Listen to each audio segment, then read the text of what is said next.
मधुर घड़ी फिर आई है। आज आपके जन्म दिवस की मधुर घड़ी फिर आई है।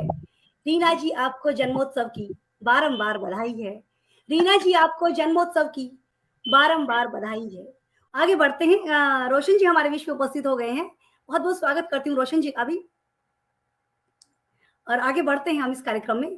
तो मैं सोच रही हूँ कि पहले रोशन जी को ही बुला लिया जाए कि वो भी अपनी शुभकामनाएं प्रेषित कर दे हमारी रीना जी को। तो मैं चंद पंक्तियों में रोशन जी को आवाज देती हूँ। क्रिएटिव हेड है और कितने भी तूफान कितनी भी मुश्किलें क्यों ना आ जाए लेकिन ये घबराते नहीं है। ये अपना काम बिल्कुल हौसला थाम के रहते हैं और अपना काम पूरा करते हैं। तो चंद पंक्तियां मैं रोशन जी के लिए निवेदित करती हूँ कि हम तो अभिशापों से भी वरदान चुरा लेते हैं। हम तो अभिशापों से भी वरदान जुटा लेते हैं। गम से भी खुशियों का सामान जुटा लेते हैं।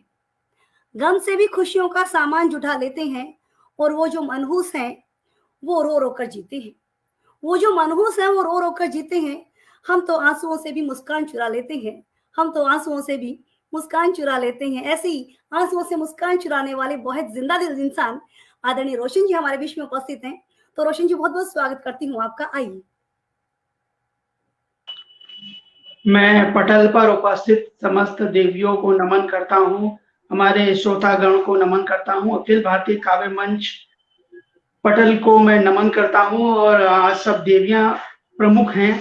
तो मेरी एक रचना है देवी योगा। देवी का वास्तविक मतलब क्या होता है, इस पटल के माध्यम से मैं कहना चाहूंगा, एक गीत प्रस्तुत करना चाहूंगा, सुनिएगा।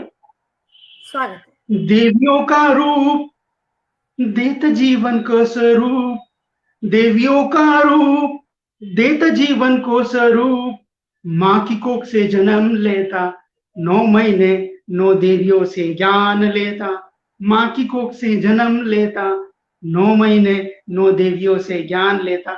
और देखिए क्या क्या ज्ञान लेता है।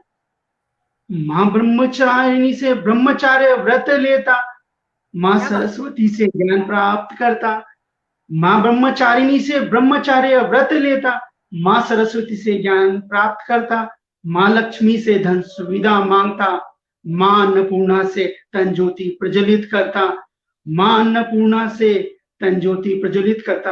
और सुनिएगा कि हमें हर रूप को किस रूप में क्या वरदान मिलता है और कैसे हमें इस वरदान का सबके लिए लाभान होना चाहिए। सुनिएगा।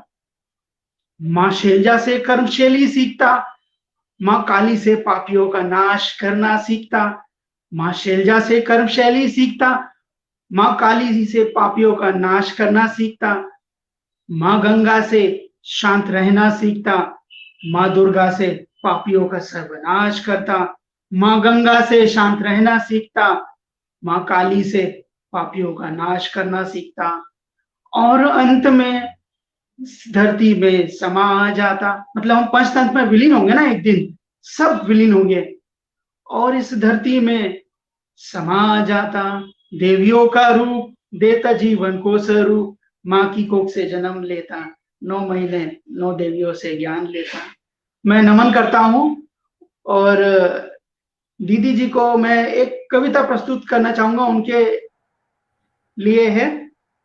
रोशन सा जहान आपका सदा आबाद रहे, रोशन सा जहान सदा आपका रहे, आपकी मुस्कानों से सदा जिंदगी रोशन रहे, आप एक जगह नहीं सारे जहां इत्र बनकर रहे, ऐसे मित्र बन के रहें, स्वयं तो आप आबाद रहें, साथ ही साथ अपने सखा बंधु को भी आबाद करते रहें, और आप एक दिन नहीं हमेशा जन्मदिन मनाते रहे, क्योंकि हम सब एक सेलिब्रिटी हैं।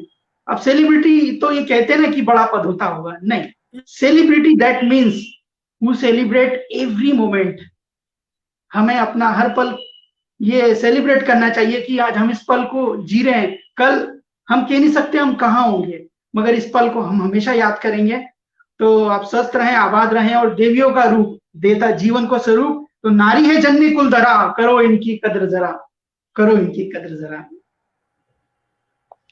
क्या बात है, क्या बात है, क्या बात है। रोशन जी ने इस पूरी महफिल को रोशन कर दिया अपनी वक्तव्य से, अपनी वाणी से। इतना सुंदर नारियों के 9 रूप के बारे में बताया, बहुत सुंदर, बहुत ही लाजवाब रहा। और रीना जी को अपनी बहुत सारी शुभकामनाएं दी। बहुत बहुत धन्यवाद रोशन जी आपका। और डीएस तोमर साहब हमारे बीच में उपस्थित हो गए। डीएस तोमर साहब हमसे जुड़े हुए हैं।